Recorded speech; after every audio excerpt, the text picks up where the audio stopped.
Hey everyone, Once Bitten here with a battle report. So we go to Carolina Smackdown 2016 to game 4, my Kingdom of Equitaine versus a Vermin Swarm army. And this thing, oh, this army has a lot of tools to deal with armor. Not a fantastic matchup. Obviously, it's a diagonal deployment. I think the scenario objectives are you want to get scoring units into your opponent's deployment zone, something like that. So I'll go through the list. My opponent has 2 small units of gutter blades that will be ambushing. I know they're going to take out my trebs, and I'm okay with that. I think if my trebs can shoot for 2 turns, by then I'll be close enough that I wouldn't want to shoot too much anyway. And I think I just give up the points. That's just the way it is. So he's got a Dreadmill on the far right, a unit of Giselles, a Lightning Cannon, a unit of Vermin Guard with a Lord Tyrant on a litter in there. Behind him he's got a unit of Grenadiers. There's some, I think we're playing this as Ruins, so there's a couple of these weird guys. What are they? Thunder Hulks? I hate their rules, by the way. I don't mean to be too negative about Vermin Swarm, but every time I haven't studied their book, so I'm asking my opponent, like, okay, so what's up with this unit? And it takes them, like a bullet point list of 20 things for so many of these. Anyway, 2 Thunderhawks behind him, some more Giselles behind another Lightning Cannon, big unit of Plague Brotherhood with a Plague Prophet on a Pendulum. Behind it are some more Grenadiers, and then on the far left a unit of Footpads with another Dreadmill. So I've got 3 units of Fast Cav in front, and then I have 4 units of Knights of the Realm with a unit of Knights of the Grail in the middle with my Battle Standard Bearer and my level 4 Spellcaster. So, yeah, and I've got 2 Trebuchets. There's one, and you can see the other one right there. You can see the list in the description. So there's that. Pretty sure that's... So here we go, Vermin Swarm turn 1. So for the most part, he's just going to sit back with his guys because he has very long range shooting that ignores armor, etc., etc. With the shooting, he kills 1 unit, or he kills 3 out of a unit of Fast Cav, forces a panic test, and they fail.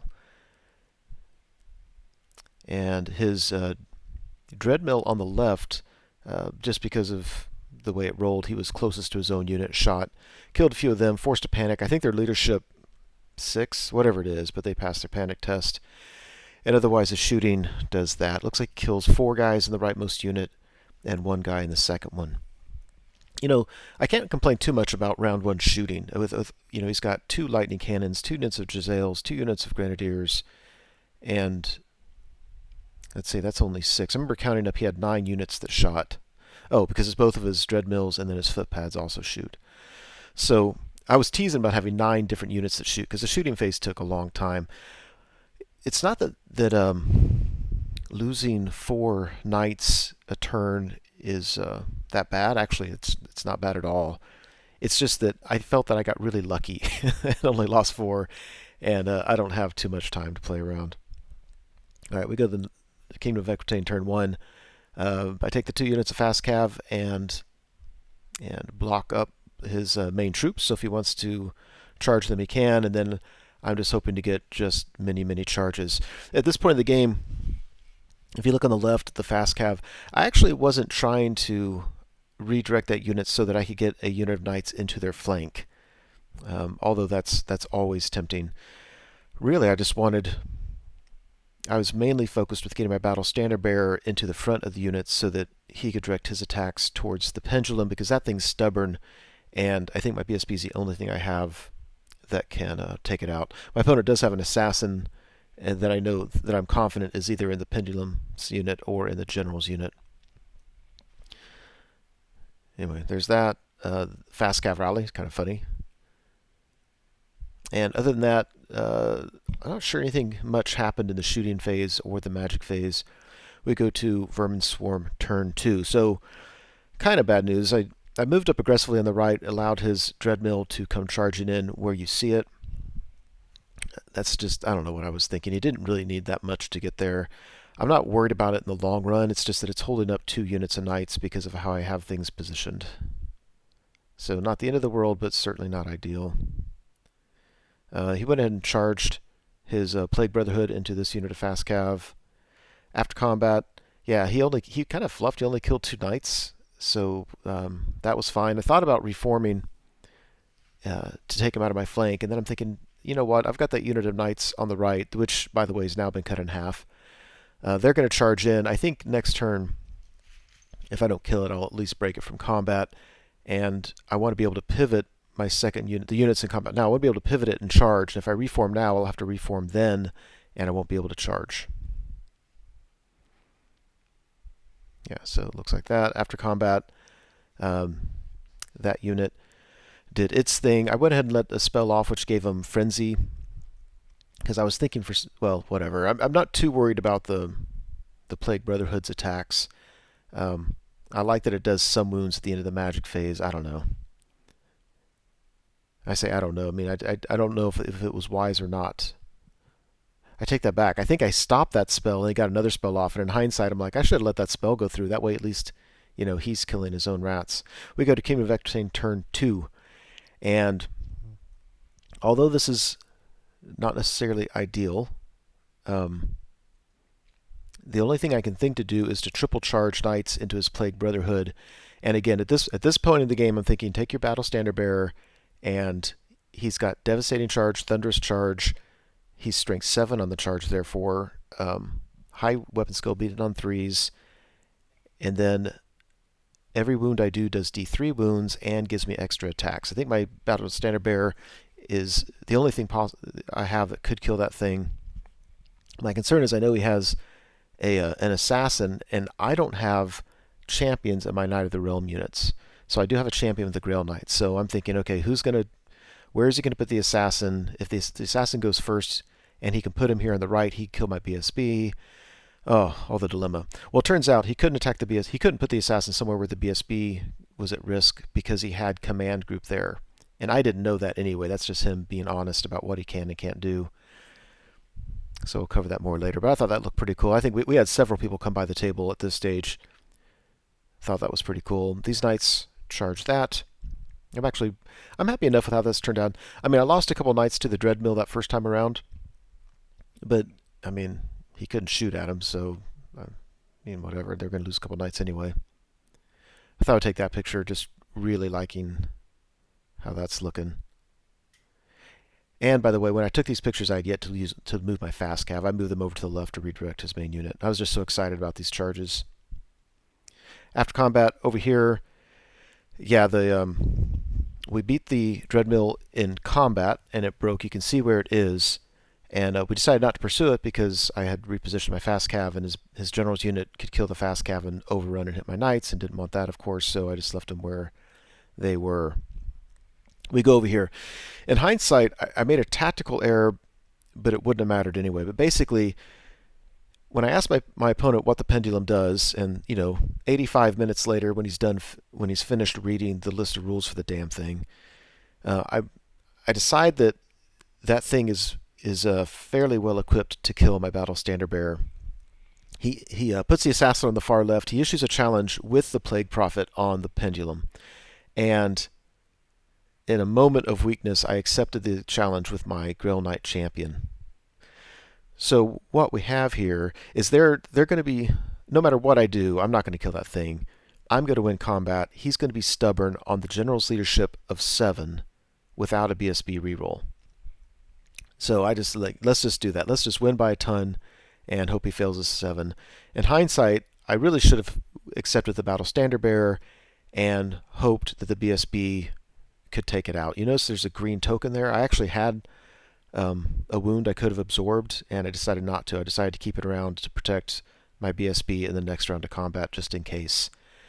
Anyway, the BSB goes in there, and he rolls out of 4 attacks, he rolls 1 hit. He does a wound, and then he gets an extra attack and misses that. Absolute fail. So had I accepted, the BSB still would not have killed the thing. We'd be locked in a challenge, and he did a wound to my champion. On my BSB, I would have absorbed it with the token. My BSB would be unwounded, but that thing would still be alive, and the next round of combat, we would be in a challenge with him on my BSB, which happens anyway, because the next round of combat, he issues a challenge, and the only thing I can accept with is my BSB. So, all that being said, that's tough. I don't have great tools to deal with this. I could have hung back more and I was going to say force through the path of white magic spell, strength 4 on every model in the unit, but it wasn't his rats that were concerning me. His rats weren't a problem, although I do feel he got a little lucky on my armor saves. The rats weren't the problem. The problem was that thing's stubborn, and he rolled, a 7 or under and stuck. So we go to Vermin Swarm turn 3, and I think I might be in trouble. His Dreadmill rallies, but if you look on the left, he charges a Dreadmill in the left flank, Footpads in the front, and then his Thunderhulks in the other flank. And I'm going to get a challenge, and I did kill his Assassin, by the way, so I don't have to worry about that threat.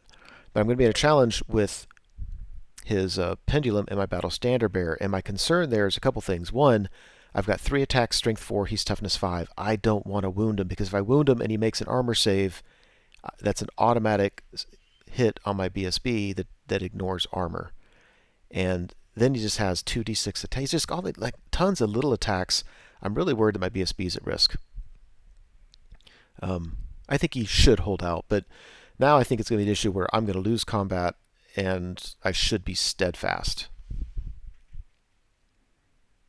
Over here, his General's unit charges my fast cav. These guys came on turn 2 and charged my Trebs. I knew I was going to lose them. Not a big deal. And after combat, I try not to blame dice, although I say that and I still blame dice all the time.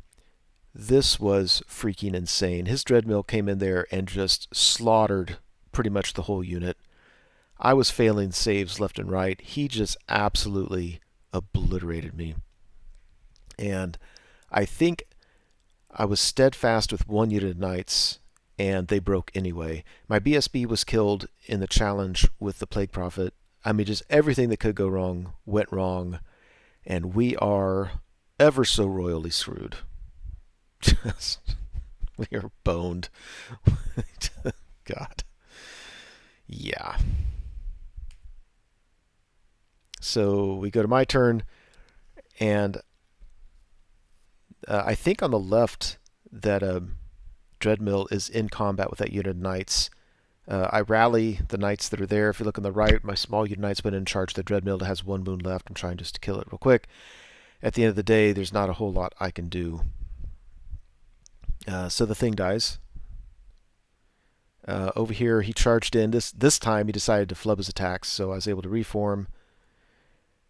And let's see, on my turn, he charged 1 unit of knights. I fled through the impassable terrain. It killed some, but they were going to die anyway.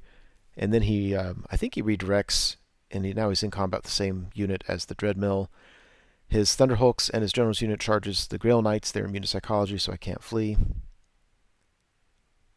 And after combat, yeah, so my 1 unit was steadfast and held. Otherwise, he just got points for my Grail Knights and my Spellcaster. Go to King of Equitaine turn 4. The unit that fled his charge was on half leadership for the rally. They needed a 4 plus musician, so they needed a 5. They failed it, ran 12 inches right off the table.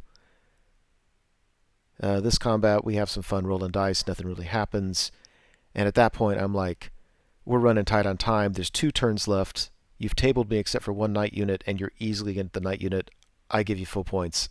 There's no need to push this to the end. Like I said, we're running tight on time anyway. So that turned ugly in a hurry. One thing I would really, really appreciate is advice on what should I or could I do against the Plague Brotherhood, and more importantly against that Pendulum. I just don't know. I don't know what to do.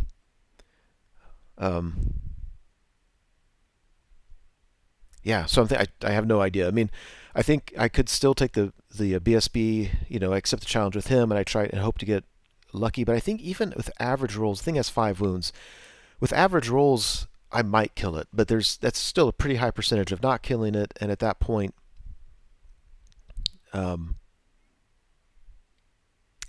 they're stubborn, they stick. I'm wondering if I had not made the mistake with the Dreadmill on the right, I would have had knight units that I could have moved up and chaffed his Thunderhulk on the right. I didn't really think about the Thunderhulks charging in, but I could have redirected them with a night bus, still redirect this general's unit